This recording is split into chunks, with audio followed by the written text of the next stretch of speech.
ऐसा तरीका कटिंग बताऊंगी जिसे बिल्कुल भी ब्लाउज़ बनाना नहीं आता है वो भी बना ले। तो उसके लिए पहले आप अस्तर का कपड़ा ले लीजिए, उसे डबल फोल्ड कर लीजिए। एक बात का ध्यान ज़रूर रखना है, अगर आप बैक की तरफ हुकाई पट्टी रखते हैं तो ओपन साइड से मार्क कीजिए, फ्रंट में हुकाई पट्टी रखते हैं तो बंद के साइड से मार्क कीजिए।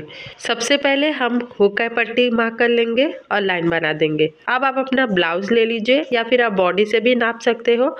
जितना भी लेंथ है उसमें 1 इंच मिला के मार्क कर लीजिए। तो यहाँ हम लेंथ मार्क कर लेंगे। डीप नेक के लिए आपको हमेशा शोल्डर आर्म होल कम लेना पड़ता है, तो आप अपने चेस्ट साइज के अकॉर्डिंग मार्क कर लीजिए, ज़्यादा मत लीजिए वरना आपका शोल्डर गिरेगा। आर्म होल मार्क कर लेंगे। अब हम अपना चेस्ट नापेंगे, तो अच्छे से प्लेस कर लीजिए, हुकाई पट्टी देख के नापिए। अगर आप उल्टा करके नापते हैं तो ज़्यादा बेटर रहेगा, अच्छे से आपको चेस्ट मिल जाएगा। अगर आप बॉडी से नापते हैं तो उसका चौथा भाग करके मार्क कर लीजिए। अब हम सिलाई मार्जिन लेंगे। सिलाई मार्जिन आप कम ज़्यादा अपने हिसाब से रख सकते हो। अब हम कमर नापेंगे, तो हुकाई पट्टी देख के नापिए, नीचे से पूरा नापेंगे, तो जितना भी आ रहा है उसका चौथा भाग करके मार्क कर लेंगे। 1 इंच और मार्क करेंगे डाट के लिए और सिलाई मार्जिन मार्क कर लेंगे। सिलाई मार्जिन के तरफ से अब हम लाइन बना लेंगे। आर्म होल की साइड 1/2 इंच तिरछा मार्क करना है, नहीं भी करते हैं कोई ज़्यादा फर्क नहीं पड़ता है। हाँ, बस फिटिंग बहुत अच्छी आती है आर्म होल की तरफ। यही सब छोटी छोटी बातें जो आपको ध्यान रखना है। डीप नेक में आपको हमेशा गले की चौड़ाई 2 इंच से कम ही रखना रहता है, ज़्यादा मत रखिए वरना आपका शोल्डर गिरेगा। हाँ, आप चाहो तो नीचे से गले की चौड़ाई अपनी पसंद से बढ़ा सकते हो। अब अपनी पसंद का गले का शेप बना लीजिए जैसा आप बनाना चाहते हो। नीचे की तरफ से आपको सिलाई मार्जिन छोड़ते हुए उसका हाफ करना है, सेंटर पॉइंट मार्क कर लीजिए और डाट की लेंथ आप अपने गले के लेंथ के अकॉर्डिंग रख सकते हो। अब हम दोनों की तरफ 1/2 इंच मार्क कर लेंगे, यहाँ डाट का शेप बना लेंगे। अब आपको 1/2 इंच साइड से तिरछा मार्क करना है, क्योंकि डाट की सिलाई लगाने के बाद हमारा एकदम स्ट्रेट में आता है वरना आपका कपड़ा ऊपर नीचे भागता है।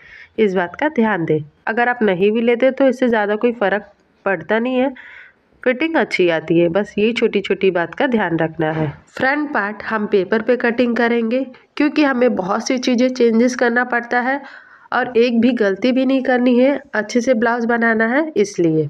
अगर आप फ्रंट की तरफ हुकाई पट्टी चाहते हो तो पहले वो मार्क कर लीजिए, फिर जैसे मैं बता रही हूँ आप उसे छोड़ते हुए मार्क करते जाइए। अब आप अपना बैक पार्ट ले लीजिए, हुकाई पट्टी छोड़ते हुए same shoulder, arm hole, chest mark कर लेंगे। एक बार चेक कर लीजिए सब बराबर है क्या नहीं, फिर आप लाइन बना लीजिए। चेस्ट का चौथा भाग मार्क कर लेंगे और जितना भी सिलाई मार्जिन लिया वो मार्क कर लेंगे, लाइन बना लेंगे। नीचे से हम कमर का चौथा भाग मार्क करेंगे। अब आप अपनी चेस्ट साइज के अकॉर्डिंग बढ़ा लीजिए, यहाँ हमारा पफ क्रिएट होता है इसलिए हम बढ़ाते हैं। सिलाई मार्जिन मार्क कर लीजिए, फिर सिलाई मार्जिन की तरफ से आप लाइन बना लीजिए। फ्रंट पार्ट की तरफ भी 1/2 इंच हल्का सा तिरछा मार्क कर लेंगे और आर्म होल मार्क कर लेंगे। आप अच्छे से शेप बना लीजिए। योक पट्टी आपको पतली पसंद है तो आप उसके हिसाब से मार्क कर लीजिए, या फिर मोटी पसंद है तो आप उसके हिसाब से मार्क कर लीजिए, या फिर जो भी ब्लाउज आपको पसंद है जो अच्छे से बैठती हो उसे नाप लीजिए, फिर आप उतना लेके मार्क कर लीजिए। टक्स पॉइंट के लिए जैसे मैंने बताया था चेस्ट का चौथा भाग आप उतना ले सकते हो। अगर दोनों की लाइन के बीच में कम डिस्टेंस है तो अगर आप 1 इंच ऊपर भी बढ़ा देते हो इससे कोई फ़र्क नहीं पड़ता है, उसका टेंशन मत लीजिए। आप 1 इंच 1/2 इंच कर सकते हो, बस दोनों के लाइन के बीच में डिस्टेंस 2.5 से 3 इंच रहनी चाहिए, इस बात का ध्यान दें आप। अब आप टक्स की चौड़ाई ले लीजिए, ज़रूरी नहीं आप इतना ही लीजिए। अगर आपका 3.24 आ रहा है तो आप डायरेक्ट 3.5 ले लीजिए, या फिर 6, 7, 8 आ रहा है तो डायरेक्ट 4 ले लीजिए। सेम नीचे भी उतना ही मार्क कर लीजिए, लाइन बना लीजिए। अब आपने कमर में जितना भी बढ़ाया है ना उसका हाफ करके दोनों की तरफ मार्क कर लीजिए, नीचे की तरफ भी उतना ही मार्क कर लीजिए और ऐसे लाइन बना लीजिए। तो आप जैसे बचपन में घर बनाते थे बिल्कुल उसी के शेप में बन जाएगा। ये इतना हमारा एक्स्ट्रा पार्ट है, ये हमारा कट के निकल जाएगा। अब मैं आपको बता दूं, आप हमेशा कंफ्यूज रहते हैं ना कि दोनों हम कितना गैप गैप ले, तो इसका टेंशन मत लीजिए, आप कितना भी ले सकते हो, बस आपका शेप मायने रखता है। तो आपका गोलाई का शेप दोनों अच्छे से होना चाहिए, वो शेप किधर भी जाए उससे कोई फ़र्क नहीं पड़ता है। तो पहले हम नीचे वाला राउंड वाला बेल्ट शेप बनाएंगे, ये इतना एक्स्ट्रा पार्ट छोड़ देंगे। फिर वहाँ से हम अच्छे से गोलाई बनाएंगे। आप पहले हल्के हाथ से बनाइए, आपको शेप बराबर लगे तो उसे डार्क कर लीजिए। तो ये देखिए, अगर आपका आगे पीछे भी हो जाता है उससे कोई फ़र्क नहीं पड़ता है, बस आपका शेप मायने रखता है। अब हम सेंटर पॉइंट से दूसरा वाला शेप बनाएंगे।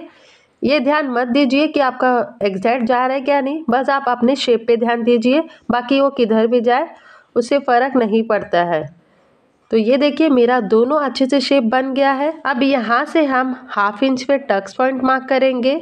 एक सीक्रेट बात बताऊँ, अगर आप ये नहीं भी करते तो भी आपका ब्लाउज बहुत ही अच्छा बनेगा, लेकिन अगर आप करते हो, ये छोटी छोटी बातों का ध्यान रखते हो, तो आपका सब्यासाची ब्लाउज किसी डिज़ाइनर से कम नहीं बनेगा। यहाँ से भी आप 1/2 इंच माइनस कर दीजिए, मतलब टक्स में ले लीजिए। ये भी हमारा कट के निकल जाएगा, जिससे हमारा फिटिंग बहुत ही अच्छा बैठता है और आर्मोल में थोड़ा बहुत रिंकल्स भी नहीं पड़ता है। नेक विड्थ सेम मार्क कर लेंगे। अब आप गले की लेंथ अपनी पसंद के अकॉर्डिंग रख सकते हो, कम ज़्यादा। आप यहाँ वी शेप भी बना सकते हो, या फिर आपको पान गला पसंद है तो पान गला भी बना सकते हो। अब आपने जैसे मार्क किया कट कर लीजिए। तो दोस्तों, हमारी कटिंग यहाँ कंप्लीट होती है। अब आपको कपड़े पे रख के क्या क्या चेंजेस करना है, अब मैं आपको वो बताऊंगी। तो आपको कटिंग यहाँ तक समझ में आ गया हो तो चैनल को जल्दी से आप सब्सक्राइब भी कर दो फ्रेंड्स प्लीज़। मैंने आपको सबसे इजी तरीका बताने की कोशिश की हूँ, तो उसके लिए एक लाइक और सब्सक्राइब तो बनता है ना। तो आपको ये ध्यान रखना है, हमारा ये वाला पार्ट पहले जॉइंट होगा, फिर ये दूसरा और ये तीसरा, इस बात का ध्यान रखना है। अब आपको अपना बेल्ट लेना है, जो हमने एक्स्ट्रा बढ़ा के लिया था उसे कट करके निकाल देंगे। यहाँ से 1/2 इंच छोड़ के कट कीजिए। तो दोनों लाइन एक बराबर मिला के चिपका लीजिए। ऊपर से आपका 1/2 इंच बाहर की तरफ निकलना चाहिए। वो क्यों, मैं आपको अभी बताती हूँ। आपको अच्छी फिटिंग पाने के लिए ये छोटी छोटी बात का बहुत ध्यान देना पड़ेगा। नीचे से कमर का चौथा भाग और एक्स्ट्रा मार्जिन नाप लीजिए। ऊपर से भी नाप लीजिए बराबर है क्या नहीं। तो ये देखिए मेरा बराबर है, इसके लिए हमने हल्का सा बढ़ाया था। तो राउंड भी मेरा एक बराबर है। अब हम अपना दूसरा वाला पार्ट लेंगे, इसे भी कट कर देंगे। 1/2 इंच छोड़ के कट कीजिए ताकि आपको चिपकाने में मदद हो। तो आप अच्छे से दोनों लाइन मिला के चिपका लीजिए। तो आप यहाँ देख सकते हैं हमारा पॉइंटेड है, इसे हम हल्का सा कर्व में कट कर लेंगे, नहीं तो आपका पफ खड़े में आएगा जो अच्छा नहीं लगेगा। ये देखिए, आप जब इसे कपड़े पे कट करेंगे ना तो इसे पूरा राउंड ऐसे समझना, क्योंकि चिपकाने में ऊपर नीचे हो जाता है। अब हम इसे कपड़े पे कट करेंगे, तो पोजीशन का ध्यान दें, आप अच्छे से एक एक पार्ट प्लेस कर लीजिए। बेल्ट आपका बंद के तरफ होना चाहिए। अगर आपका हुक वाला है तो आप खुले के तरफ रख सकते हो, कोई दिक्कत नहीं है। तो आप एक एक पार्ट ऐसे प्लेस कर लीजिए और पिन अटैच कर लीजिए। तो ये देखिए मैंने प्लेस कर लिया है। अब आपको चेंजेस कहाँ करना है वो ध्यान दीजिए। अब आपको नीचे की तरफ 1/2 इंच बढ़ा के लेना है, यहाँ हमारा जॉइंट लगेगा और बाकी का पूरा एज इट इज सेम रखेंगे। अब आपको बेल्ट में भी 1/2 इंच यहाँ से बढ़ाना है। अच्छे से गोलाई में शेप बना के लीजिए और बाकी पूरा सेम रहेगा। अब ये वाले पार्ट में भी आपको बढ़ा के लेना है, बस शेप का ध्यान रखना है। जैसा आपका शेप है आपको बिल्कुल वैसे ही शेप बनाना है अच्छे से। इस साइड से भी हम बढ़ा के लेंगे और यहाँ से आप कर्व में घुमाते हुए मार्क कर लीजिए। अब आपने जैसे मार्क किया है वैसे कट कर लीजिए। ये देखिए मैंने कट कर लिया है, बेल्ट भी कट कर लिया है और दूसरा वाला पार्ट भी कट कर लीजिए। अगर आप कप अटैच करते हो ना तो आपको ये सेंटर पॉइंट ध्यान रखना है, आपको काम आएगा। सेंटर पॉइंट पे रख के आप इजीली कप अटैच कर सकते हो। पेपर को रख देंगे साइड में। अब आप अपना मेन फैब्रिक लीजिए, उसे डबल फोल्ड कर दीजिए और क्लोज साइड और ओपन साइड का ध्यान रखते हुए आप अच्छे से एक एक पार्ट प्लेस कर लीजिए। अगर आप बैक में हुक नहीं रख रहे तो आपका क्लोज साइड आएगा, और अगर आप फ्रंट में रखते हो तो बाकी का आप खुले की तरफ रख सकते हो, कोई दिक्कत नहीं है। अब आपने जैसे प्लेस किया है ना, एक्स्ट्रा कपड़ा के साथ कट कर लीजिए सारे पार्ट। कभी भी ब्लाउज बनाते वक्त जल्दबाजी मत कीजिए, आप टाइम लेके अच्छे से सिलाई लगाइए ताकि जो भी देखे आपकी तारीफ करते रहे, ये ना कहे कि आपको सिलाई नहीं आती है। तो भले ही 2-3 दिन लगे, गले की तरफ सिलाई लगा लीजिए। सिलाई लगाने के बाद एक्स्ट्रा कपड़ा कट कर देंगे, सेंटर में छोटा सा कट लगा देंगे, पलटी कर देंगे। फिर आपको सारे की तरफ कच्ची सिलाई लगा देना है। सिलाई लगाने के बाद आपको एक्स्ट्रा कपड़ा कट कर लेना है। ये देखिए मैंने कट कर लिया है एक्स्ट्रा कपड़ा। अब आपको दूसरा वाला पार्ट लेना है। ये देखिए आमने सामने रखिए, पोजीशन का ध्यान रखें, उल्टा सीधा मत जॉइन कीजिए। अब आपको अस्तर वाले की तरफ से सिलाई लगा लेना है। कच्ची सिलाई लगाना है ताकि हम उसे बाद में खोल सके। अब आप गले की तरफ चाहो तो लेस अटैच कर लीजिए या फिर पाइपिंग बना लीजिए। तो मैंने यहाँ लेस अटैच किया है। अगर आपका छोटा गला है तो लेस को घुमा के अटैच कर लीजिए। अब ये वाले पार्ट में भी हम सारे की तरफ कच्ची सिलाई लगा देंगे, फिर एक्स्ट्रा कपड़ा कट कर लेंगे। दोनों पार्ट्स आपको बिल्कुल ऐसे ही करना है। तो ये देखिए मेरा दोनों पार्ट तैयार है। अब हम इसे जॉइन करेंगे। तो सेंटर पॉइंट में मार्क कर लीजिए। अगर आपका हुक पट्टी तो कोई दिक्कत नहीं होता है। तो ये देखिए ये हमारा ऐसा जॉइंट होगा। अगर आपको फिर भी कंफ्यूजन होता है तो आप पेपर रख के देख सकते हो। दोनों कपड़ा एक बराबर रखना है, बिल्कुल भी खींचना नहीं है। तो ये देखिए मेरा यहाँ कितना अच्छे से पफ बन रहा है। बाद में हम एक्स्ट्रा कपड़ा कट कर देंगे। अब आपको दूसरा वाला पार्ट ठीक सेंटर पॉइंट पे रख के ऐसे जॉइन कर देना है। इसे भी बिल्कुल भी खींचना नहीं है। तो ये देखिए हमारा जॉइंट हो गया है और कितना अच्छा पफ आ रहा है। अब हम एक्स्ट्रा कपड़ा कट कर देंगे, ज़्यादा नहीं, बस आपको आर्म होल के शेप में कट करना है थोड़ा करके। अब यहाँ हमारा बेल्ट ऐसे जॉइंट होगा। अब हम अपना बेल्ट लेंगे, उसे डबल फोल्ड करेंगे। जैसे हमने बैक पार्ट में कट किया था ना 1/2 इंच तिरछा, यहाँ भी हम इसे 1/2 इंच तिरछे में रख के कट करेंगे, वरना हमारा लेंथ ज़्यादा छोटा बड़ा हो जाएगा फ्रंट और बैक का। अब आप चाहो तो नीचे की तरफ सिलाई लगा के पल्टी भी कर सकते हो या फिर एक्स्ट्रा पट्टी भी लगा सकते हो। सिलाई लगाने के बाद एक्स्ट्रा कपड़ा कट कर देंगे, पल्टी कर देंगे, फिर ऊपर से सिलाई लगा देंगे। आप चाहो तो लेस भी अटैच कर सकते हो, नीचे की तरफ पाइपिंग भी लगा सकते हो। फिर सारे की तरफ कच्ची सिलाई लगा के एक्स्ट्रा कपड़ा कट कर देंगे। तो मैं यहाँ ऊपर की तरफ पाइपिंग लगाऊंगी। तो पाइपिंग लगाते वक्त आपको सिंगल फुट का यूज़ करना है, इससे आपका पाइपिंग बहुत ही फिनिशिंग से जॉइंट होगा। आपको सुई अंदर रख के ही घुमाना है। हमारा इजली घूम जाता है। सेंटर में छोटा सा कट दे दीजिए। तो ये देखिए हमारा कितना इजली पलटी हो जा रहा है। फिनिशिंग के साथ हमारा पाइपिंग रेडी है। ऊपर से आपको कच्ची सिलाई लगाना है, बाद में हम ये सिलाई खोल देंगे। अब आपको सेंटर पॉइंट पे मिलाते हुए प्लेस कर देना है। अब ध्यान दीजिए आपको 1/2 इंच पे ही प्लेस करना है।